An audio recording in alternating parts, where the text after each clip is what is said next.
Do you live in Leicestershire and need help in finding work? We are Work Live Leicestershire.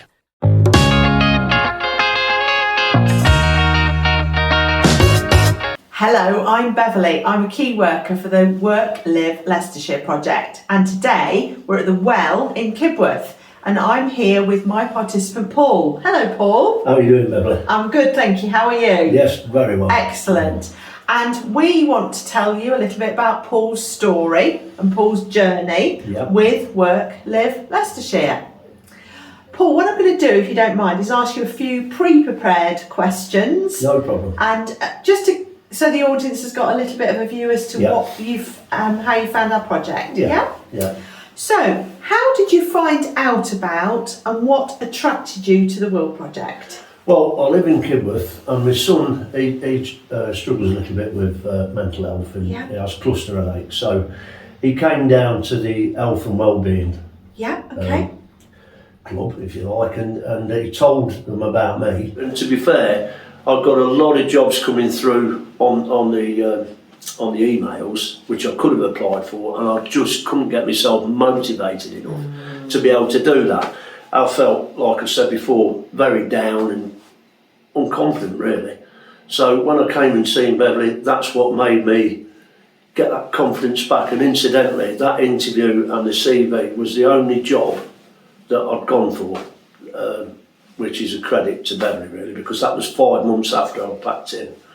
So it was a credit to Beverly that built my confidence up, and like I say, didn't feel lost anymore and just went for it.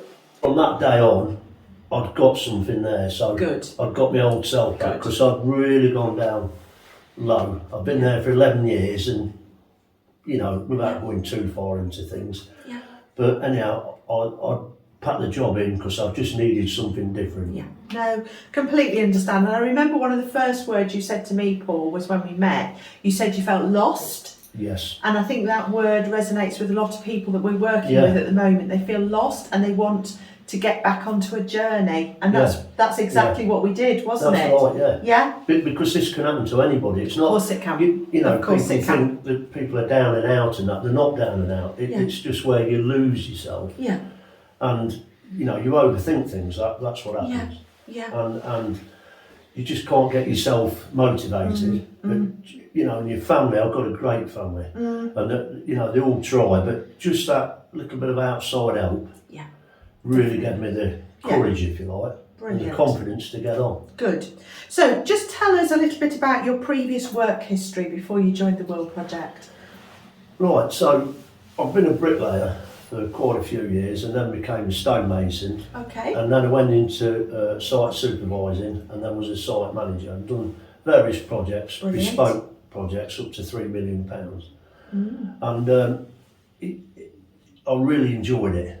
But the firm I was on, there was no clarity on things, and I'm more of a team player. And I just didn't feel that was the right thing at the end. But I've been there for 11 years, so I stuck it out. And then I decided one day, you know what, Paul, I don't think I can do this anymore. And that's what happened to me. And then that's when I went downhill, and I'm sure quite a few people will be in the same boat as me. Yes. You know, it's all right plodding on doing what you're doing, but it can make you ill in the end. So I just... No. You recognised you needed some support, and you reached out, and we were at the other end of that. And you were there. You were there. We worked on the CV at the WiLL, and as I said before, that was all about the questions and that what we did. We wrote a nice CV out of all what I did, and you also, I would say, edited it slightly for me, so it made it more fluent. And then we decided to go onto this the training course to see about interview skills, which I went in the afternoon, which I thought was absolutely brilliant. On the application was, to me, horrendous. You know, we had to do the STAR. Yes, we did. Which I didn't understand at all, and that's where you came in, Ben. So you explained it all to me, and what I did was it took me about 2 weeks to sit down and write things at home, and I sat in my summer house writing stuff, and then I came to you and you looked all through it and altered a few little bits for me, which was, you know, priceless, absolutely priceless. No, thank you.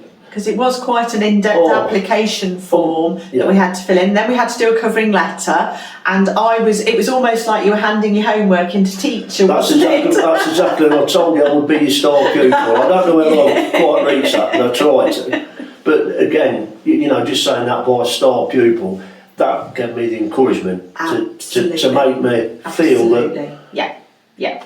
Do you know what I mean? I'm just a normal person like the rest of us. Absolutely. Yeah. And you see these things on these interviews, you think, oh, I'll never do that. And I really did think that. Yeah. But we did. We did it between And what us. we worked together really well. Oh, yeah. And we just broke the big whole task down to lots and lots of little bits, and then got over each point, so we didn't feel overwhelmed, did we? No. We just were very sensible with our time and what we were going to achieve. And knew exactly how we were going to do it. Yeah. So I put my experiences down onto the paper, and we done it from there. Yeah. And this star thing was it was all, although it didn't look like questions, it was questions. Yes, of And course.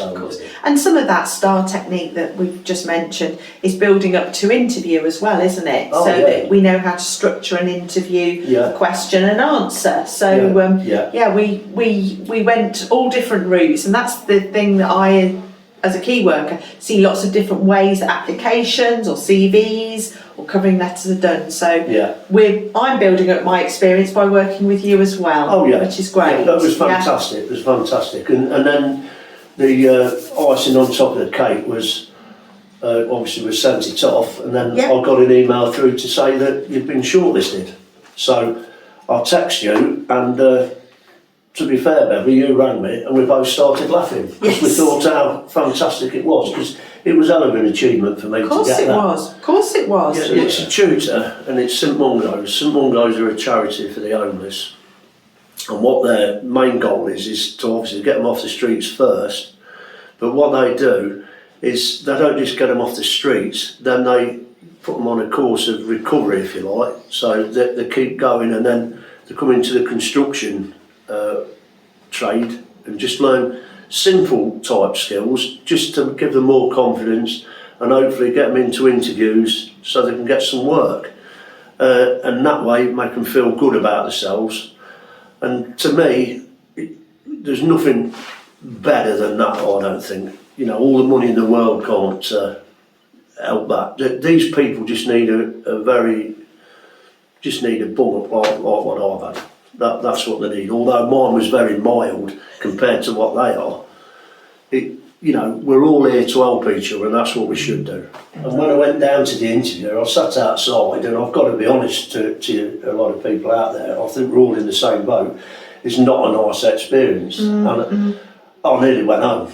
I nearly went home, and I thought, no, come on, because Beverly will tell me off if you don't. Oh. So I thought, no, so just again, that little push that made me my tool, if you like, to make me go into that interview. And when I went in there, the chap came in, and he was the building director for St Mungo's, and very pleasant, smashing chap. And he just took me round, I was just quite relaxed, and I said to him, I'm quite nervous about this. He said, well, don't be nervous, Paul, just pull on your experiences. So I went in, I'd done a 40-minute written programme, if you like, which I just wrote down what I thought, because I thought, well, in 40 minutes I'd done that. And then I went up into the interview, there were 4 people there, and I had to do 12 scenarios. And I've got to tell you, they just rolled off my back, because I could hear Beverly in the background just saying, just be your natural self, and I think this is what you have to do. I think what we tend to do as people, we try and put a front on. Of course we do. And it's not really, if you yourself, they can see your personality, and for that job, I fitted well. And on the evening at 4 o'clock, she phoned and told me I'd got the job. And when I went to this walk round with the homeless, the young lads there, I was only there a couple of hours, but they were talking to me like a father figure, and I think, that to me was everything. That was everything. And, I just can't wait to get onto it. And I'd like to come back and give you another interview when I've been there for a few months, just to let you know. And all the way through, Beverly, you've always kept it consistent. You've always kept a very, nice steady note and made me relax. No, thank you. And that is the key. Yeah. No. That's the key. Thank you. And that's why you're so good at what you do. Thank you very much. It's been a joy to work with you. And you, Becky. And I wish you all the well for the best. And thank you very much. Thank you very much. Thank you. All the best for the future, Paul. Thank you.